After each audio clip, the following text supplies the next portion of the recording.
mystical magical creatures, how are you doing this fine evening? Today I'm here to talk to you about baby bats. And unlike my first video, I'm going to talk more on the emphasis of what is a baby bat, what makes a baby bat, and when is the baby bat phase technically considered over. So the baby bat phase.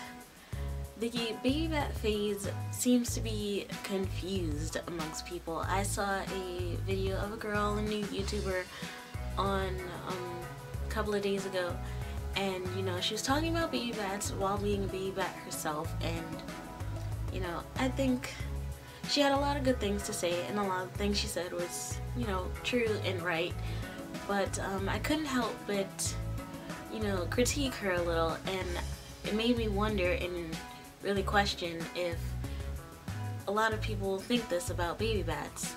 So I thought I'd get on here and I'd share my opinion, and my opinion is not final, as is no one's opinion. I'm really curious to know if this is what all people think. She said in her video that baby bats start at young ages and it lasts to up about 16 or 17, and I was just like, in my mind, like, no, I don't know.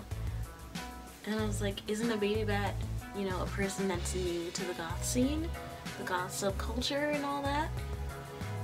And that's when I really started to wonder if it was just me that thought that, or if that's legitimately what it is, or if she was off on that just altogether. Because honestly, a baby bat is someone to the new scene. You're starting to explore and find yourself, and you see that the goth culture is your calling. It's how you feel comfortable. It's where you feel like you really fit in. But the part that makes you a baby bat is that, one, you're new, and two, you don't really know what you're doing yet. You're never too old to be a baby bat, in my opinion, and as I've seen 20-year-olds who start getting into the goth subculture. They don't just, because they're 20, just come into the goth culture and become like a goth alternative model. I don't know. But that's not how it works. You can't put a time limit on baby bat phases. I started at maybe about 14 or 16 maybe, if you really want to get technical about it. But I started off kind of young, kind of oldish, and for her to say that a youngest of like 12 or 10, there's people that started at freaking like 9 or 4 years old. They were baby bats. Yes, there's some people that are just born goth. Like, you got the goth parents, and that's what you see, and that's how you grow up. You just grow up goth. And as much as I wish that was me, it's not. But the age thing doesn't really define how goth you are. You can be fucking 45 and still be a baby bat.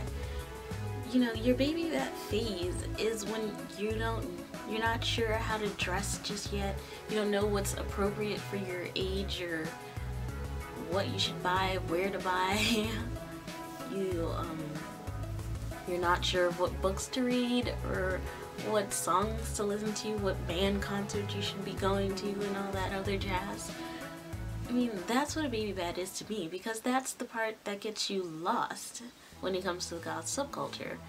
I mean, sure, you can have like goth friends or whatever, and you can know some of the basics, and that helps you out a lot. Yeah, it's true. And some people might be done with their baby bat phase in a year, while someone else could take 5 years or more to get out of the baby bat phase. It all depends on the person, really. There is no specific time limit to how long you can be in a baby bat phase. It doesn't exist. Sorry to burst people's bubbles. I just think that that's the truth behind it. There's no official goth laws, so it's easy to get confused and curious and just lost in total about what are you not doing right, what are you doing right, and what to keep, what to drop. Everyone knows the basics, I think. Black. Think black. and everyone knows, you know, the whole death is wonderful thing and the whole picnics and graveyards and all that jazz. But there's more to it, and it's really when you try to get into the basics and explore upwards that gets you confused. For me, I didn't know exactly what music to listen to. I'm still not entirely sure either, but at least familiarize myself with the basics. I don't like all goth music, but I like some of it. As you can see by the Cure t-shirt, I like The Cure. I like Susie and the Banshees, Sisters of Mercy, Specimen, all them other bands. Be sure to look those up if you don't know some of those people. But I also like Alice Cooper, Rob Zombie, him from Finland, and just lots more, like Alice in Chains and all that other stuff. I'm a rocker. I don't always have to, you know, listen to alternative and goth music just to be, you know, the gothiest of the goth or gother than thou. It's just, no.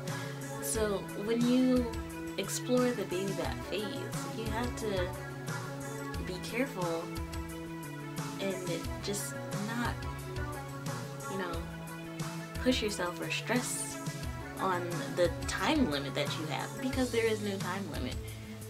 It's like saying that goth itself is a phase. It's not. It's a lifestyle. It's something that you grow and evolve into, like a Digimon. It's just something you get into and you stick with.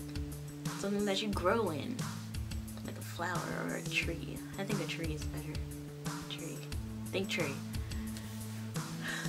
The goth, the Babybat phase is just, you know, the little seed. The little tree seed to your weeping willow. It's gonna take a while, and you can't rush it because it's gonna take its time. It's gonna rain and it's gonna grow inch by inch, no matter how much you yell at it or how much you tell it you're not doing it right, whatever. It's just gonna grow. Can't do anything but wait. So that's my opinion.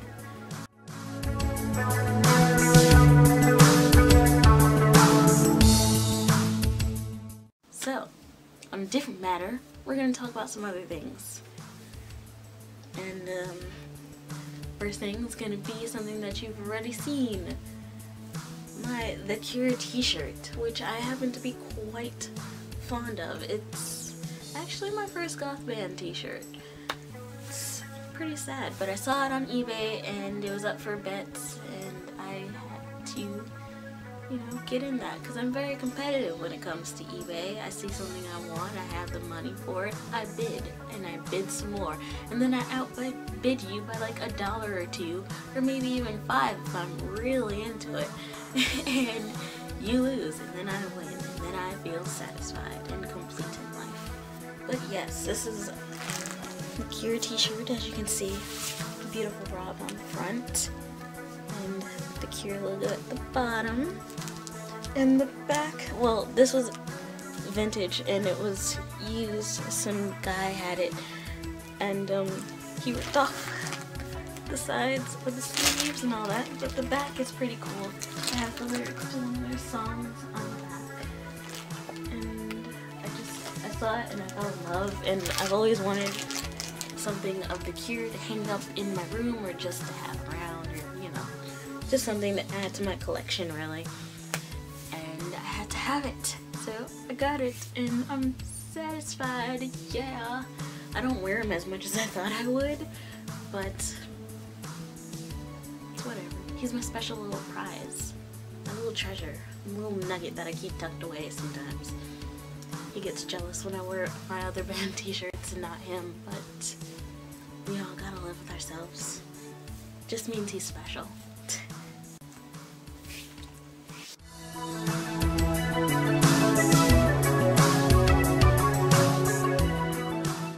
Yes, on another note, I've put in my dreads and washed my hair with my dreads and all that other jazz. And some people think that you can't wash your hair with dreads. I used to be one of those people. Turns out you can. I didn't think that I couldn't, but I just thought I shouldn't because it's a lot of work. These things aren't like wool dreads. They don't just like wring out. You gotta actually wait for them to dry, and it's really annoying, and it takes a really long time. Especially if you have long ones like me. These come down to like my thighs. And my roots, they like slid down some, so the frizzy hair's all out at the top, but it only adds to the natural effect, so I don't really mind it. But I'm thinking about fixing them soon, or maybe just taking them out, re-dipping them, and, you know, straightening them out, whatever, maybe curling them a little. I don't know what I'm gonna do. I always do something crazy, because as you have seen, my hair's never exactly been the same in 2 videos straight. Never. And that's because my hair changes, like, if not every month, every 2 weeks. And I don't know what's wrong with me. Can't do it. I spoke to you guys about getting dreadlocks before. I don't think that's happening anytime soon, because I'm just so unpredictable. And it's really, really frustrating. Very sad. But, you know, it's whatever. I'll get over it. So, yeah, that's about it for my babbling todays. Remember that you're all mystical, magical creatures, and that somewhere someone loves you, so don't hurt yourself. Keep holding on. Be strong. Sail into the Arctic. Don't get hit by an iceberg. Remember not to put a time limit on the Babybat phase. Stop yelling at people. It's not nice. Bye.